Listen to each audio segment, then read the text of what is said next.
समारोह आमंत्रित करेगा।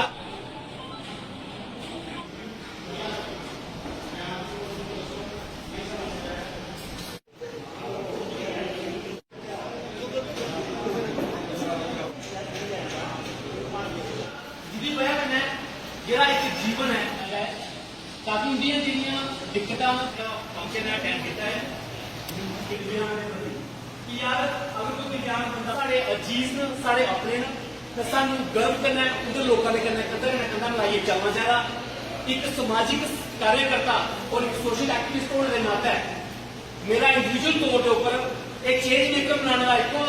इको लक्ष्य है कि समाज के और दिव्यांग लोग जो वाकई सेवा डिजर्व करते हैं और उन्होंने लोगों के फंडामेंटल राइट्स भी हैं कानूनी तौर के ऊपर भी समाजिक तौर के ऊपर भी अस उनकी हेल्प करिए अस उन्होंने लोगों की ज्यादा तो ज्यादा उन्हें फैसिलिटीज मुहैया कराइए जितों तक सारी कोशिश करें।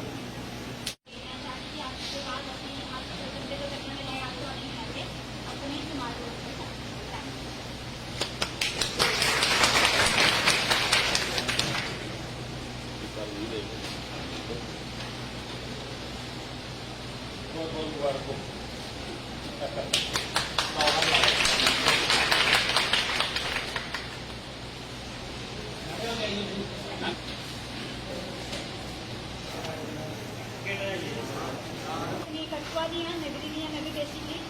तो मैं चाहती कि अज मैं डोगरी च गल करा ताकि आई सारे जिले के खंड के लोग हो गए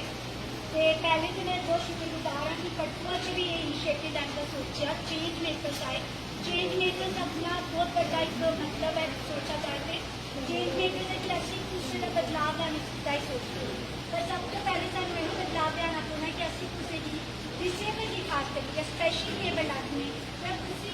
और नाम कहीं आदमी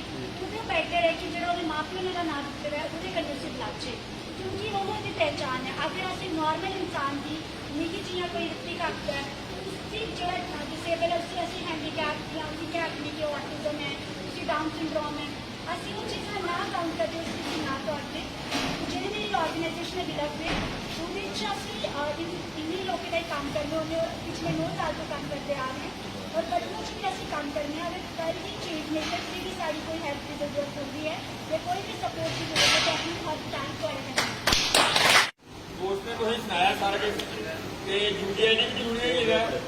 मैं एक इन्फॉर्मेशन समझो दे रहा कि इस टाइम जो होता है तुझे घर भी आवा तो राशन कार्ड का एक फार्म आवा करता है वो दिया करके घर ये भी भरिए दो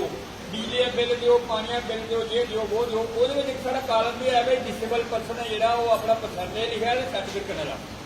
अगर कुछ लोगों का फार्म आता कोई तुम्हारे कोल राशन कार्ड का मतलब भाई राशन कार्ड नहीं होने भरिया दो तुम्हें अपना डिसेबल सर्टिफिकेट करना जरूर लाना और बाद बिल बुल लाओ नहीं लाओ कोई टेंशन नहीं कोई लोग सर्टिफिकेट लगे हो बने राशन कार्ड की कोई लोग नहीं ठीक है। राशन कार्ड आधार कार्ड अपना बैंक कापी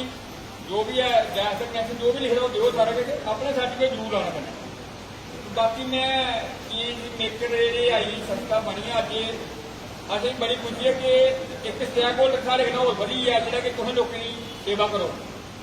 सेवा का मतलब है कि तुम कोई तकलीफ या कोई गज बनी है कोई मुसीबत आई है कि ये चीज मेकर वाले गज नहीं मैं इन्हें रिक्वेस्ट करूँगा एक ग्रुप बना लो जिसमें सारे अपने जो जुड़े नंबर ले लो कोई भी प्रॉब्लम आती है सामने हो सकती तो तुम सॉल्व करने की कोशिश करो। हाँ अगर जितना नहीं कोई सिरा करता कम मेकर्स जो संगठन आज दिव्यांग लोगों के लिए कठुआ में बनाया गया है जिसका आज आगाज किया गया है उसी के तहत उसी की कड़ी में कड़ी जोड़ते हुए मैं समस्त समाज से और डिस्ट्रिक्ट एडमिनिस्ट्रेशन से यह अपील करना चाहूंगा कि इन लोगों को स्पेशल ट्रीट करें इन लोगों को दिव्यांग लोगों को स्पेशल ट्रीट करें क्योंकि ये हकदार हैं। हम कॉन्स्टिट्यूशनली अगर बात करें तो prevention and early detection of disabilities ये इनका राइट बनता है ये इनका फंडामेंटल राइट है वो राइट है जो कोई डिनाई नहीं कर सकता। एम्प्लॉयमेंट नॉन डिस्क्रिमिनेशन और ऑर्थोटिक जो अप्लायंसेज आते हैं डिस्ट्रिक्ट में वो भी इनका राइट बनता है। इसके साथ साथ जो हमारी सोसाइटी है उसमें सोशल सिक्योरिटी और जो इनके ग्रीवियंसेस हैं that should be handled on the priority basis. तो शुरू से लेके मैं एक इसमें बात और एड ऑन करना चाहूंगा कि मेरे कॉलेज के अंदर कलीग मेरे क्लासमेट हैं जो कि मेरे साथ पढ़ते थे उनका नाम नजीर है नजीर अहमद। तो कॉलेज टाइम से in the 2005 when I was the president of degree college Kathua तो वो जब पार्किंग एरियाज में आते थे, you can get interviewed of that person also, आप उनका इंटरव्यू कर सकते हैं अभी। तो मैं उनको पार्किंग से लेके, मैं अपनी बढ़ाई नहीं कर रहा, that should be the nature of a man. तो मैं उनको पार्किंग से लेके उनके क्लासरूम तक छोड़ता था और क्लासरूम से लेके उनको वापस पार्किंग पे छोड़ता था। तो मैं आपसे रिक्वेस्ट करूंगा कि आप kindly please cover that person also. तो इस तरीके की नेचर, इस तरीके का फ्रेंडली माहौल अगर आप इन लोगों को देंगे तो आई थिंक दैट की they will feel special, they will feel comfort. तो बिफोर डिस्ट्रिक्ट एडमिनिस्ट्रेशन भी ये मेरी रिक्वेस्ट, ये मेरा गुजारिश रहेगी कि जैसे कि मैंने आपको बोला कि ऑर्थोटिक एम्प्लायंसेस हो गए, various other facilities, various other services होगी, चाहे वो सीएपीडी डिपार्टमेंट के थ्रू है, चाहे वो हॉस्पिटल हेल्थ डिपार्टमेंट के थ्रू है, चाहे वो सोशल वेलफेयर डिपार्टमेंट की थ्रू है, तो सारी फैसिलिटीज इनको मुहैया करवाने का वो समर्थ जुटाएं। और चेंज मेकर आज से लेके बनी, बिलावर, बसोली, हीरानगर, कठुआ की जो भी इतनी तहसीलें हैं इनमें काम करेगा, कठुआ में काम करेगा। और तन मन धन से हम लोग इन लोगों के साथ खड़े हैं। कभी भी 24 घंटे में ये लोग कभी भी आवाज मारेंगे, चाहे किसी भी तरह का टास्क होगा, हम करने के लिए तैयार हैं। जी, दिव्यांग लोगों के लिए आपने अच्छा कदम उठाया, लेकिन कठुआ में जितने भी सरकारी मुख्यालय हैं उनमें दिव्यांग लोगों के लिए पाथ जो है वो नहीं बना है, सीढ़ियां हैं, तहसीलदार तक तीसरे फ्लोर पर बैठते हैं। तो इन लोगों की सुनवाई कैसे होगी, कैसे जो लोग पहुंचे, उनके लिए आप क्या करेंगे? देखिए, आज के बाद जैसे ये हमारा